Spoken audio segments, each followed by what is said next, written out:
Pay close attention. What you're about to see is Bible prophecy being fulfilled.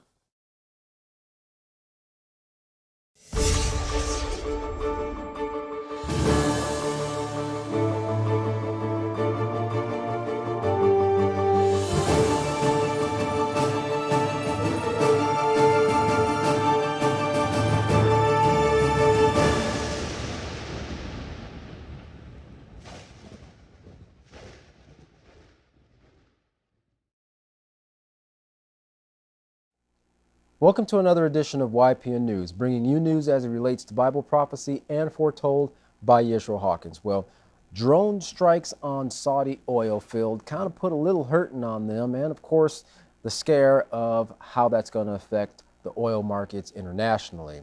Some places are talking about eliminating the U.S. dollar in trade and the threat of nuclear war, but not with the U.S., not China or Russia. Not the usual suspects, but countries that do have the nuclear weapons. First, we're going to take a look at a few short videos. The first one showing a visual representation of earthquakes globally from 2001 to 2015. Take a look.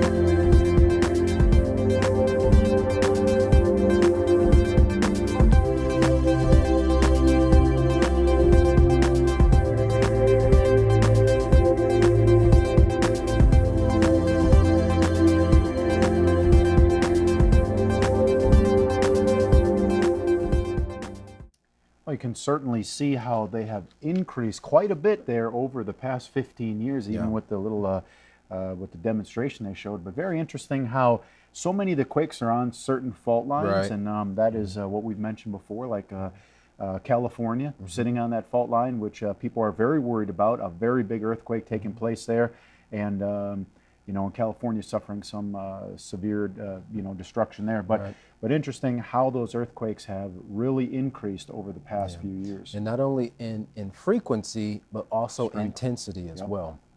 That's right. Well, next take a look at how China has been building up islands in the South China Sea to sustain its hold onto its control of the disputed territory. Take a look at this video. This is Fiery Cross Island. It's a little more than 1 square mile in size, and it's home to a Chinese military base. There's a 10,000-foot airstrip, an advanced radar station, a missile defense system, and about 200 troops. But the strangest thing about Fiery Cross Island is that 2 years ago, it didn't exist. And neither did the 6 other Chinese military bases that have been built on man-made islands in the South China Sea. If you look at this satellite image from 2014, you can see huge Chinese ships collecting around remote reefs in the Spratly Islands, an archipelago in the South China Sea. In this image, these ships are rapidly pumping sand and rock up onto the reef. They're building islands. And less than a year later, the Chinese had seaports, air bases, and buildings on their new island, and the world had taken notice. We continue our look this morning at what China does not want you to see. The superpower is reclaiming land in 7 spots in the South China Sea, adding on average more than 3.5 acres every day. See, with these islands, China's trying to lay claim to one of the most important areas of ocean in the world, the South China Sea. The South China Sea is incredibly rich in natural resources. 11 billion barrels of oil, 190 trillion cubic feet of natural gas, and 10% of the world's fisheries. Most importantly though, 30% of the world's shipping trade flows through here, to the booming population centers and economic markets of Southeast Asia. It's an extremely important body of water, and right now 5 countries lay claim to some part of it. Now, most countries base their claim off the UN Law of the Seas, which says a country's territorial waters extend 200 miles off their shore, an area called the Exclusive Economic Zone, or EEZ. Countries have exclusive rights to all the resources and trade in their EEZ. It's their sovereign territory. So for example, any oil that's found within 200 miles off the coast of Vietnam belongs exclusively to Vietnam. But any area that isn't in an EEZ is regarded as international waters, and it falls under UN maritime law, which means everybody shares it. Now, every country in the South China Sea region uses this 200-mile EEZ threshold to determine its claims. All except China. China argues they have a historical claim to the South China Sea, dating back to naval expeditions in the 15th century. And they mark it using a really confusing border called the 9-dash line. Following World War II, Japan, who had dominated the entire region, lost all control of its surrounding seas. China used the moment to claim the South China Sea by drawing this imprecise line on the map that encompassed 90% of the South China Sea. It became known as the 9-dash line. And when the UN established the 200-mile EEZ in 1973, China stuck to its own line, refusing to clarify its boundaries and ignoring claims by other countries. Now that brings us to the Spratly Islands. It's a remote, barely inhabited cluster of islands currently claimed by China, Vietnam, the Philippines, and Malaysia. The Spratlys are both geographically and symbolically at the heart of the South China Sea. That's because any country that can claim the Spratly Islands can extend their EEZs to include them and gain exclusive rights to the surrounding territory. But it's really hard to legitimately claim uninhabited piles of sand, so a few nations have built small buildings and ports on their claimed islands, and even stuck a few people there. But China believes all of the Spratly Islands belong to them, which brings us back to why they're building islands there. Installing military bases on these new artificial islands took the dispute to a whole new level, showing how China is potentially willing to defend its claims with force. China's building these islands in order to increase control around the surrounding waters, using a strategy that they've deemed the cabbage strategy, where they surround a contested island with as many ships as possible. In May of 2013, China sent several ships to Ayungin Shoal, which is just 105 nautical miles off the coast of the Philippines, well within that 200-mile EEZ. The Philippines has 8 soldiers stationed there. Like wrapping leaves around a cabbage, the Chinese sealed off the Philippines' access to Ayungin Shoal with fishing boats, surveillance ships, and Navy destroyers, creating a blockade so that the Filipinos can't receive shipments of food and supplies.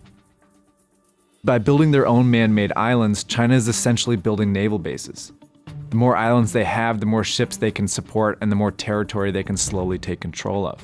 And the Chinese cautiously use the cabbage strategy in the Spratly Islands, taking over contested territory, but in small steps, avoiding the possibility of igniting a bigger conflict. But the disputes are intensifying. Countries are now actively arresting trespassers in waters that they claim. And China could go a step further. Since 2015, they've threatened to declare an air identification zone above the South China Sea, declaring that all aircraft that fly through it would need Chinese permission. Now, publicly, China insists that their intentions are not militaristic, but their actions say otherwise, and it's heightening tensions in the region. Steve Bannon is almost certain that the U.S. will go to war in the South China Sea. We're going to war in the South China Sea. I was a sailor there, a naval officer. We're going to war in the South China Sea in 5 to 10 years, aren't we? There's no doubt about it. Up until now, the U.S. has managed the situation by continuing to patrol through the South China Sea. It's also likely that the U.S. would fly fighter jets above the sea if China actually does declare an air identification zone. These are symbolic but effective ways of keeping China in check, while not getting too involved in the details of the conflict. So far, the disputes in the South China Sea have not become violent, but countries are starting to defend their claims by increasing troop numbers, weaponizing their territory, and provoking each other.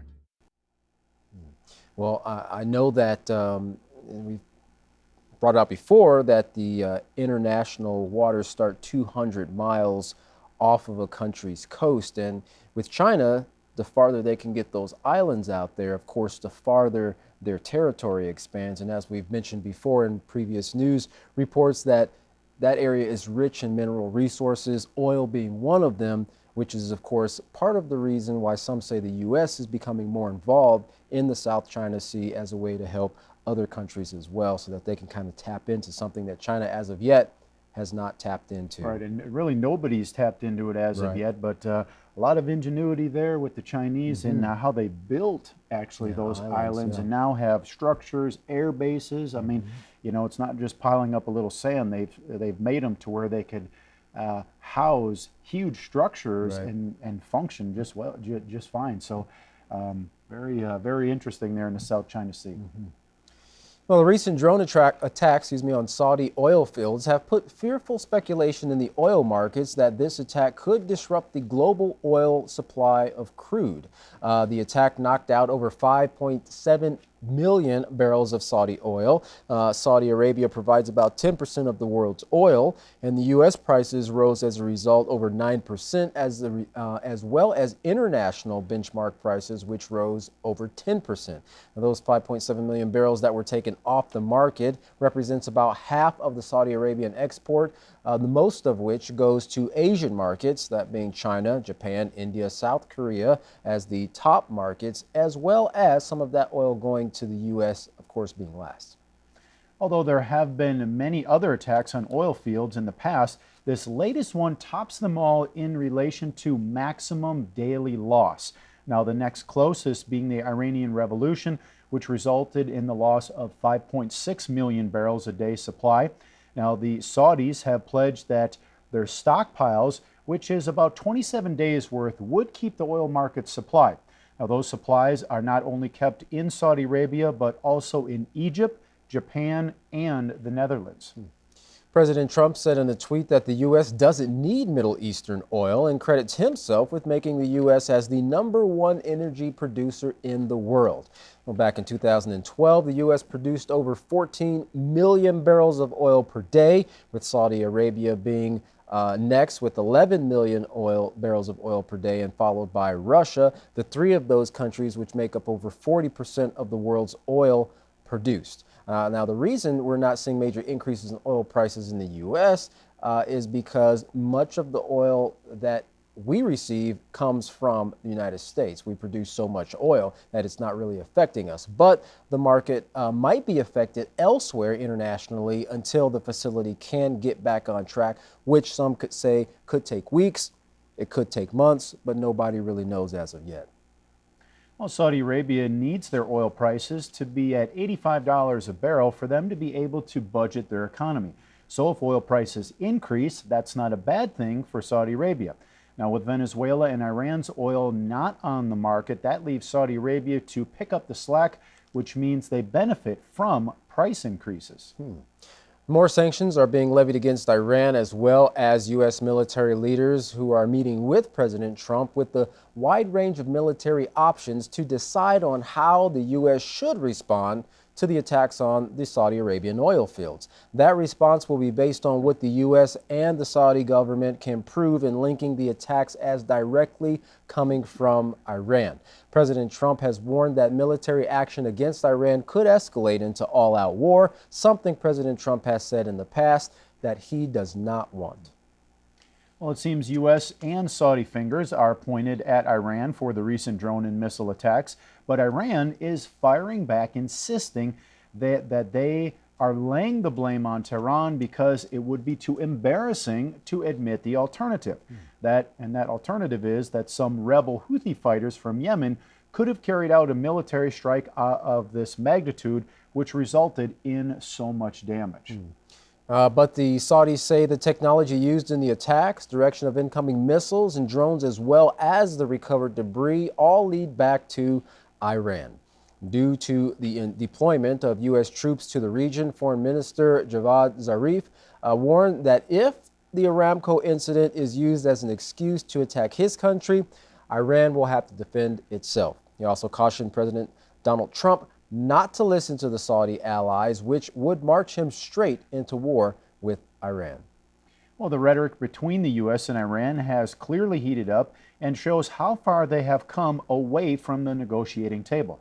Now, realistically, though, Iran hasn't taken a new position with this recent attack. Their policy has always been a promise to destroy American assets and allies in the region if the need arises. And that is exactly what experts say is keeping Iran's enemies at bay. What has changed? Well, is the frequency and assertiveness with which the message is coming forth from Iranian leaders, which could be a sign that Tehran, is truly concerned with the U.S., that the U.S. is planning to carry out some kind of aggression in the near future. The rhetoric coming from the U.S. is as outspoken as ever. On a visit to Saudi Arabia, the United States Secretary of State Mike Pompeo described the oil facility attacks on Aramco as an act of war.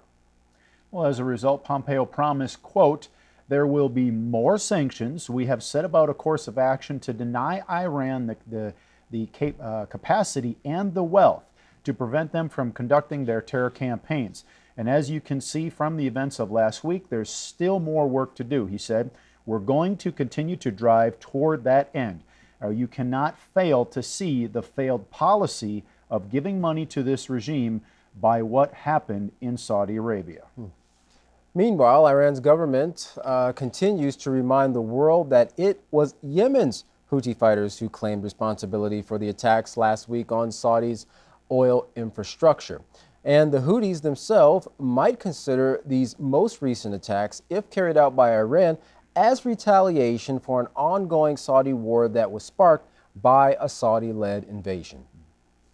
Well, we now turn to our field correspondent, Larry McGee, who has the latest on a bilateral agreement between Russia and India. As we've mentioned in the past, how countries are looking to drop the dollar and start trading in different currency. Now, President Putin and the president there of India got together, had a meeting, and discussed their plans to dump the dollar and start trading in a different currency. Larry, what are the details? What took place here in this meeting? Despite U.S. efforts to stop it, the push is still on to dump the dollar and establish an alternative global system for buying and selling. The two latest countries to make inroads in that regard are Russia and India. The two nations, who are also BRICS members, met at the Eastern Economic Forum recently, where both parties expressed an interest in developing bilateral trade through the use of their own currencies. Commerce between India and Russia is reported to have increased by 17% last year and is projected by some estimates to triple by the year 2025. Analyst Christy A. pinpoints the exchange between the two nuclear powers to be, on the one hand, Russia, who sees a strengthened relationship with India as a potential instrument for opening up and developing new trade in the Northern Sea Route, and on the other hand, India, who is looking to secure more energy and take advantage of low oil prices. The proposed ruble trade cooperation between Moscow and New Delhi, which is reported to have been initiated by the two last year, has become even more valuable as the value of the U.S. dollar drops and the worth of the ruble increases. The petrodollar is still the world's most valuable reserve currency at present, however, with all of the privileges of liquidity and easy access to capital that affords. But due to the aggressive economic policies of the current administration, many nations are beginning to see the U.S. dollar as a weapon of extortion and oppression. That is reportedly producing fear, and that fear is leading to insecurity and a preference for protectionist policies borne by an increasing distrust among the nations. For YPN News, I'm Larry McGee. Katan Jeff, back to you. Yeah, well, you can see a lot of countries are looking to do that very thing, move away from the U.S. dollar. In fact, the BRICS currency system was something that was started some years ago in an attempt to do that very thing. But the only thing is the economy, the world's economy is so much dependent on the U.S. dollar. It's kind of a difficult move for countries to make and still have a lucrative economy. Right. But it seems like in years past that countries were afraid to get rid of the dollar. Right. But now more and more you hear of the countries talking about it and finding ways that they can still make it work, even though, as you said, the dollar was played such a huge role in their economy. Now they're looking, the countries are getting together, as we just saw there, to find a way to shift away from that dollar and trade in something different. That's right. Well, as we mentioned earlier, the U.S. is making plans to deploy troops to Saudi Arabia. Following a National Security Council meeting, U.S. Secretary of Defense Mark Esper held a news conference at the Pentagon to announce it. Esper said the president has approved the deployment of U.S. Defense forces, which will be defensive in nature and primarily focused on air and missile defense. Well, he added, we will also work to accelerate the delivery of military equipment to the Kingdom of Saudi Arabia and the UAE, the United Arab Emirates, to enhance their ability to defend themselves. Well, while it's not clear how many troops the U.S. will send, the chairman of the Joint Chiefs of Staff, General Joseph Dunford, did emphasize the defensive nature of the deployment, saying, "We're contributing to Saudi Arabia's defense. We would be looking," as the Secretary of Defense said, "for other international partners to also contribute to Saudi Arabia's defense." Well, the Secretary of Defense ignored Iran's denial of any involvement in the attacks on the Saudi oil installations, but instead insisted Iran was totally responsible. Now, however, he did confirm the U.S. forensic team was still working with Saudi experts who have not concluded their investigation as yet. Well, the announcement to deploy troops to the Middle East came quickly after President Trump made his decision to impose new sanctions on Iran. So it looks like the U.S. is going to sandwich economic pressure between a military show of force, but call it defensive support. Well, the leader of Pakistan has once again threatened a possible nuclear war with India, which could affect the entire globe. Now, in a speech to his citizens, Prime Minister Imran Khan said the Indian Prime Minister Narendra Modi has committed a historic blunder on Kashmir. Now, this came just hours after Prime Minister Modi had a sidebar meeting with President Donald Trump at the G7 summit in France. The Pakistani Prime Minister is extremely frustrated over the recent curfew Modi's Hindu nationalist government imposed on Kashmir. For 50 days now, the Muslim people there have been on lockdown by a force of 900,000 soldiers. The U.S. president didn't make things better when he met with Modi to talk about peace between the two countries. Unconfirmed reports are saying Trump agreed with Modi that if he says he controls Kashmir, then he does. Well, Khan had recently met with President Trump in Washington to discuss Kashmir, so the Pakistani leader was expecting the U.S. president to deliver some harsh words to Modi. That did not take place. So now Prime Minister Khan is worried when Kashmir's curfew is lifted, the Indian government will carry out a mass genocide of Muslims there.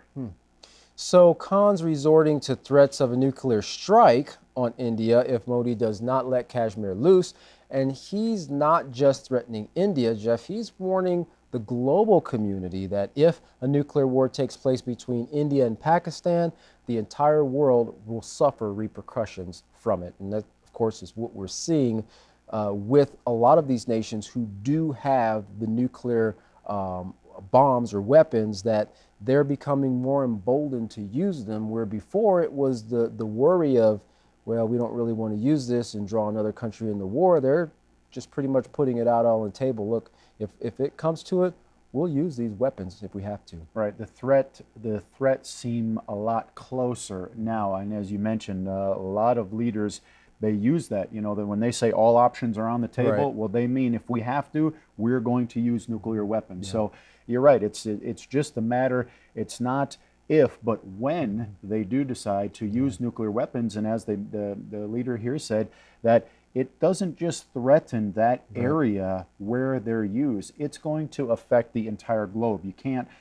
there isn't going to be a region that's untouched from the use of nuclear weapons. So, serious devastation. I mean, in some of those, they have said millions, killed in the dropping of those bombs, and then many more millions dying immediately afterwards. Yeah. And some of these countries, for instance, Iran, they're only going to be pushed for so much. They're only going to be able to take so much before they feel the need to defend themselves. And even the foreign minister has said many times, and like we brought out in this broadcast, it's an increase in assertiveness of his warnings to the United States.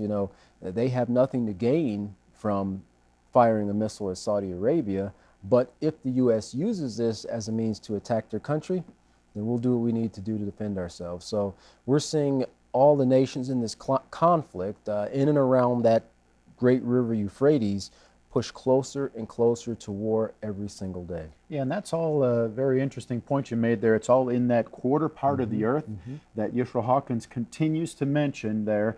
That is where these wars are going to start, and they have been taking Right. place this whole time as Bible prophecy shows. So Very interesting correlation there. So if you'd like to learn more about these stories, you can contact the House of Yahweh. When you do, don't forget your free copy of the Prophetic Word magazine and monthly newsletter. To contact the House of Yahweh, here's how.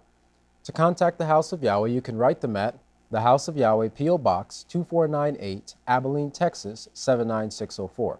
You can call them at 1-800-613-9494. Visit them on any of their websites by going to yahweh.com, yisraelhawkins.com, or yahwehsbranch.com. You can also visit our website by going to ypnnews.com.